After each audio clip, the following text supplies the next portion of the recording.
রাজ্যপাল সিভি আনন্দ বোস বিতর্কের মাঝেই রাজভবন ছাড়লেন, কলকাতা ছাড়লেন, কেরলের উদ্দেশ্যে রওনা দিলেন। আমার সঙ্গে প্রতিনিধি সোমরাজ রয়েছে। সোমরাজ, কেরল রওনা দিলেন বা কেরল যাওয়া রাজ্যপাল সিভি আনন্দ বোসের, এটা কি পূর্ব নির্ধারিত? দেখো, যেটা রাজভবন সূত্রে খবর, এটা পূর্ব নির্ধারিত কর্মসূচি নয়। গতকাল রাতে তুমি জানো, প্রধানমন্ত্রী নরেন্দ্র মোদী তিনি রাজভবনে ছিলেন এবং তারপর আজ সকালে তিনি রাজভবন থেকে বেরিয়ে তার পূর্ব নির্ধারিত রাজনৈতিক কর্মসূচিতে যোগ দেন। তার আগেই রাজ্যপাল সিভি আনন্দ বোস সিদ্ধান্ত নেন যে তিনি কেরল যাবেন, তেমনটা সূত্র মারফত জানা যাচ্ছে। এবং তারপর আজ সকালেই প্রধানমন্ত্রী বেরিয়ে যাওয়ার পরপরই তিনি কেরলের উদ্দেশ্যে রওনা দেন। ইতিমধ্যেই তিনি কলকাতা বিমানবন্দর পৌঁছে বিমানে কেরলের উদ্দেশ্যে রওনা দিয়েছেন। কি কারণে রাজ্যপালের কেরলের সফর, তা এখনো পর্যন্ত রাজভবনের তরফে আনুষ্ঠানিকভাবে কোনো বিবৃতি দেওয়া হয়নি।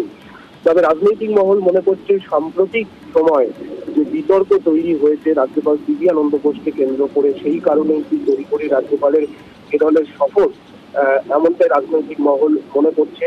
যদিও এই রাজ্যপাল সিভি আনন্দ বোসের কেরলের সফরসূচি নিয়ে এখনো পর্যন্ত রাজভবনের তরফে কোনো আনুষ্ঠানিকভাবে আরো একটি গুরুত্বপূর্ণ বিষয় রয়েছে। রাজভবন ছেড়ে যখন রাজ্যপাল যাচ্ছেন, কেরল যাওয়ার সময় বা কেরল যাওয়ার আগে রাজভবন কর্মীদের উদ্দেশ্যে বার্তা দিয়েছেন রাজ্যপাল সিভি আনন্দ বোস।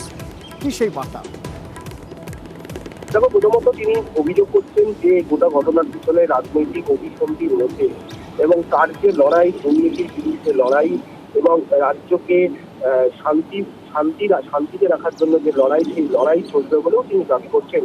কিন্তু তিনি এটাও বলছেন যে তার বিবৃতিতে যে এই যে গোটা ঘটনা, এই ঘটনার পিছনে রাজনৈতিক অভিসন্ধি রয়েছে এবং কোনো রাজনৈতিক দল এর ফায়দা তুলতে চাইছে এবং তার জন্য রাজ্যপাল সিভি আনন্দ বোস রাজ্যপালের যারা কর্মীরা রয়েছেন, অর্থাৎ রাজভবনের যারা স্টাফরা রয়েছেন, তাদের সবাইকে একজোট থাকার বার্তা দিয়েছেন। এবং পাশাপাশি শুধু তাই নয়, যে এর পিছনে রাজনৈতিক যে অভিসন্ধি কাজ করছে, স্থানীয় রাজভবনের যারা স্টাফ রয়েছেন তাদেরকে সতর্ক হওয়ার আবেদন জানান রাজ্যপাল সিভি আনন্দ বোস। তিনি কিছুক্ষণ আগে কেরলের উদ্দেশ্যে রওনা দিয়েছেন এবং কেরলের উদ্দেশ্যে রওনা দেওয়ার আগেই এই বার্তা দিয়েছেন রাজ্যপাল সিভি আনন্দ বোস। টেলিফোনের মাধ্যমে রাজভবনের বিভিন্ন স্টাফদেরও সেই বার্তা পাঠানো হয়েছে বলেই রাজভবন সূত্রে খবর। ধন্যবাদ সোমরাজ। কোন ঘটনাকে ষড়যন্ত্র বলছেন রাজ্যপাল সিভি আনন্দ বোস? কোন ঘটনাকে বলছেন রাজনৈতিক অভিসন্ধির কারণে এই ধরনের ঘটনা ঘটানো হয়েছে বা এরকম একটা পরিস্থিতি তৈরি হয়েছে? তার বিরুদ্ধে শ্লীলতাহানির অভিযোগ করেছেন পিস রুমের এক কর্মী, এক মহিলা, পিস রুমে কর্মরত এক মহিলা শ্লীলতাহানির অভিযোগ করেছেন রাজ্যপাল সিভি আনন্দ বোসের বিরুদ্ধে। তার বিরুদ্ধে কুইঙ্গিতের অভিযোগ করা হয়েছে। গত মাসের 24 তারিখেও শ্লীলতাহানির অভিযোগ রাজভবনের ওসির কাছে নির্যাতিতা অভিযোগ জানান এবং হেয়ার স্ট্রিট থানায় লিখিত অভিযোগ দায়ের করা হয়।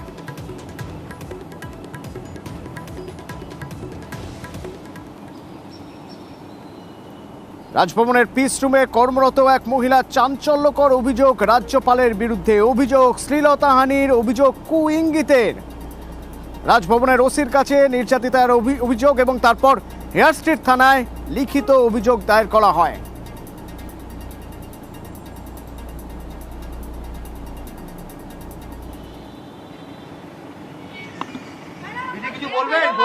আমার যা বলার আমি আমার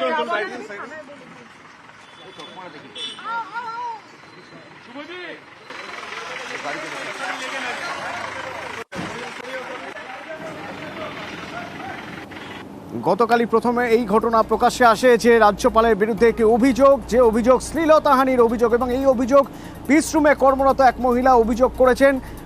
গত মাসের 24 তারিখেও শ্লীলতাহানির অভিযোগ করেছিলেন। শ্লীলতাহানির অভিযোগ, কুইঙ্গিতের অভিযোগ। অর্পিতা প্রতিনিধি আমার সঙ্গে ফোনে রয়েছেন। অর্পিতা, হেয়ার স্ট্রিট থানায় লিখিত অভিযোগ দায়ের করা হয়েছে, তারপরে এখনো পর্যন্ত কোনো পদক্ষেপ বা কি করা হবে, কোনো কিছু ঠিক করা হয়েছে, কিছু জানতে পারছি আমরা? দেখো, গতকাল পুলিশ সূত্র থেকে খবর যে নিগৃহীতা যিনি মহিলা তিনি গতকালকে আসেন সন্ধ্যেবেলা এবং হেয়ারস্ট্রিট থানায় তিনি একটি লিখিত অভিযোগ তিনি দায়ের করেছেন এবং গোটা বিষয়টা কিন্তু খতিয়ে দেখা হচ্ছে এবং সেক্ষেত্রে এই রাজ্যপালের বিরুদ্ধে যে শ্লীলতাহানির যে অভিযোগের আঙুল তুলেছেন এই নিগৃহীতা, সেই নিগৃহীতা মহিলার যে লিখিত অভিযোগ, সেই লিখিত অভিযোগ কিন্তু ভেরিফাই করে দেখছে কলকাতা পুলিশের আধিকারিকরা। তুমি জানো যে লিখিত অভিযোগ করা হয়েছে সেখানে কিন্তু বলা হয়েছে যে পিসরুম থেকে একজন অস্থায়ী যিনি কর্মী তাকে ডেকে পাঠানো হয় এবং তারপরে ইঙ্গিত দেওয়া হয় বলে অভিযোগ। সেই অভিযোগের পরিপ্রেক্ষিতে গতকালকে ওই নিগৃহীতাকে নিয়ে আসা হয় হেয়ারস্ট্রিট থানায় সন্ধ্যেবেলায় এবং তারপরেই সেখানে একটি লিখিত অভিযোগ করা হয়েছে।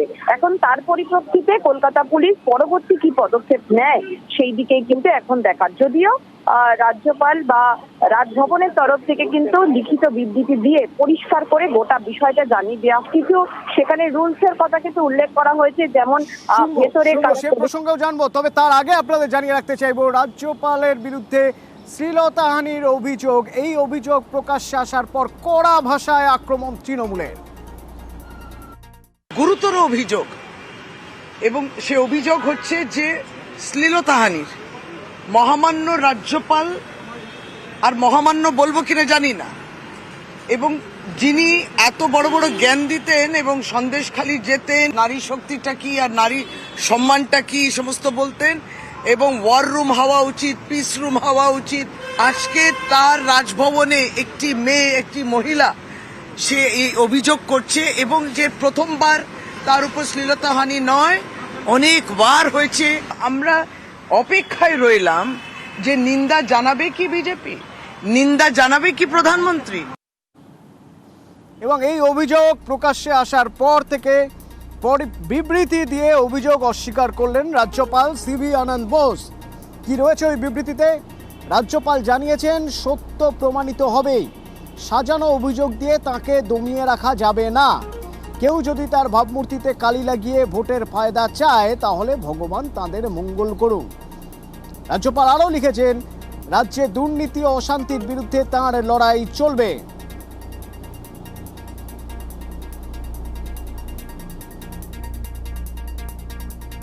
রাজ্যপালের বিরুদ্ধে অভিযোগ, এই অভিযোগে চক্রান্ত দেখছেন দিলীপ ঘোষ, তৃণমূলকে নিশানা করছেন বর্ধমান দুর্গাপুরের বিজেপি প্রার্থী।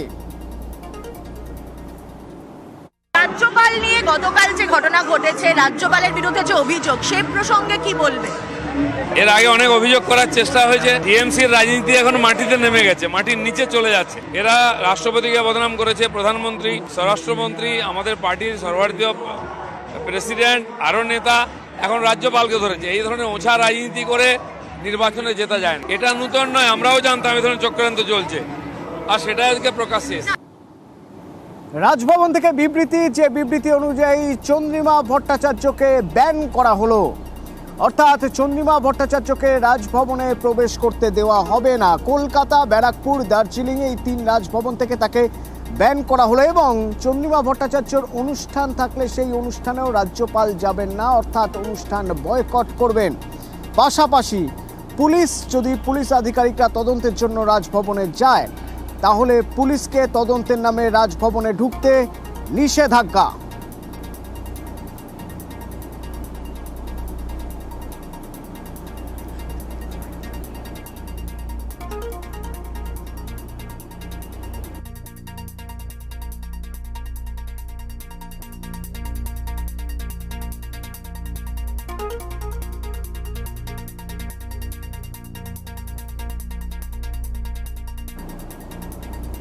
চন্দ্রিমা ভট্টাচার্যকে রাজভবন থেকে ব্যান করা হলো। চন্দ্রিমা ভট্টাচার্যর কি প্রতিক্রিয়া? রাজভবন তো কারোর পৈতৃক সম্পত্তি নয়, সুতরাং ঢুকতে দেওয়া যাবে না, একথা উনি বলতে পারেন না। আমি একটি মেয়ে অভিযোগ করেছি, সেই কথা বলেছি। সুতরাং সেইটা নিয়ে ওনার এত, আমাকে নিয়ে কেন্দ্র করে এত ভাবনা, অ্যাটর্নি জেনারেলের সাথে কথা বলবেন আমার এগেনস্টে স্টেপ নেবেন কি, তা আমিও লিগাল ফ্র্যাটার্নিটির লোক, আমি ভয় পাওয়ার পাত্রী নই।